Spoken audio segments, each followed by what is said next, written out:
Merci. Pour le groupe Ensemble pour la République, cette fois-ci, Monsieur Didier Legac. Oui, merci Monsieur le Président. Puis à mon tour de vous remercier de m'accueillir au sein de votre commission pour l'examen de cette PPRE.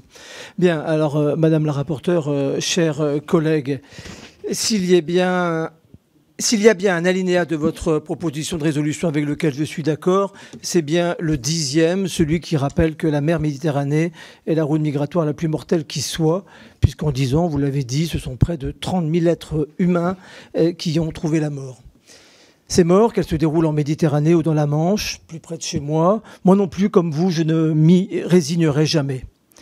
Il est cependant inexact de dire que les États ne font rien ou détournent les yeux, et c'est le point de désaccord entre nous.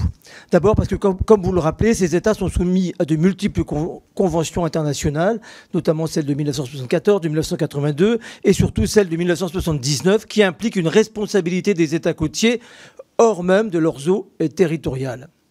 Et puis ce corps européen de secours et de sauvetage en mer que vous appelez de vos voeux à travers cette proposition de résolution, il existe déjà. Il a un nom, c'est l'agence Frontex, agence européenne de garde-frontières et de garde-côtes. Frontex, je suis d'accord avec vous, dont le fonctionnement doit être amélioré. Des dysfonctionnements, des carences ont été documentés, notamment dans le rapport de 2023 de la médiatrice européenne.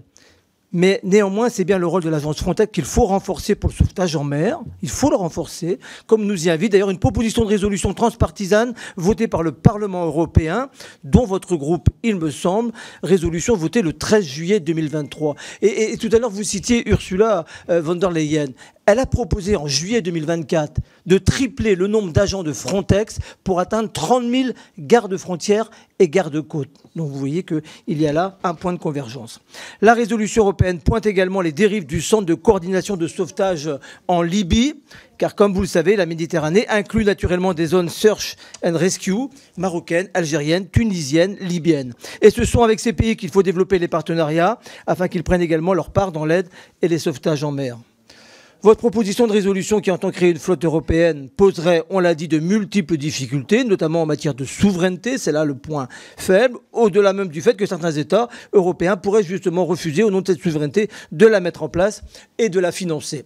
Plus largement, cette action pour le sauvetage passe également par une lutte importante dans certains pays sur la corruption, notamment. Donc pour toutes ces raisons, et en comprenant le sens de votre démarche, je pense que votre PPE ne pourrait pas aboutir. Et c'est pourquoi, au nom de notre groupe, je donne un avis défavorable à cette proposition. Nous allons développer nos arguments à travers les amendements. Mais je pense, comme l'a rappelé le Premier ministre hier dans l'hémicycle, ce sujet devrait échapper à la polémique. Merci, monsieur le député. Madame la rapporteure. Merci, monsieur le Président. Quand on a auditionné Frontex, aux questions auxquelles ils ont bien voulu répondre, parce que ça a été compliqué de leur faire avoir des réponses. Eux-mêmes ont bien dit que le sauvetage ne faisait pas partie de leur mission. Ils ont une fonction où, évidemment, ils scrutent les mers, les frontières, et ils ont le devoir, normalement, de prévenir s'il y a de la détresse. Mais ils n'ont ni les savoir-faire, ni les missions politiques, ni les outils et les ressources pour pouvoir faire du sauvetage en mer. Et je m'étonne quand même que les différentes enquêtes, je pense aussi aux enquêtes de la médiatrice européenne, hein, j'ai parlé de celle de l'OLAF, je ne parle pas simplement d'enquêtes menées, et je les respecte, les enquêtes journalistiques qui sont faites, mais là d'autorités dont on se dote pour pouvoir enquêter.